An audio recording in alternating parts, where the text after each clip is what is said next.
அழகி பார்த்தியா எப்படி ஓடியாரத்து ஓடுறது. மொத்த பழம்லாம் பாரு, நல்லா தான் இருக்குது. நீங்கள் இனிப்பாக இருக்கும், சாப்பிடலாம்.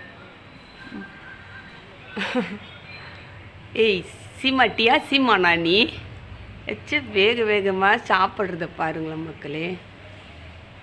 பா பா வச்சு விதுவாக சாப்பிடு. நீ மட்டும் தனியாக வந்திருக்க. பட்டுக்குட்டேன் பாருங்க மக்களே. எங்கே போயிட்டு கிராப் வெட்டிக்கிட்டு வந்த? அழகாக ஹேர் கட்டிங்கு நாம் போட்டிருக்கிறத பாருங்க. செம்மையாக இருக்காங்க. மாமா ஊர்லேருந்து இன்னும் பழம் எடுத்துக்கிட்டு வருவார். வீட்டுக்கு வா சரியா? என்ன நீ மட்டும் வந்திருக்க? மெதுவாக சாப்பிடு, மெதுவாக சாப்பிடு. வாசமாக இருக்குது இந்த பழம். நீ சாப்பிட்றது எனக்கு வாசம் வருது. கையில் இருக்கிறது சாப்பிடாது, ஏன் போடுற? தனியாக வந்துட்டு ஒரே அரட்டையாக இருக்கு இவருது.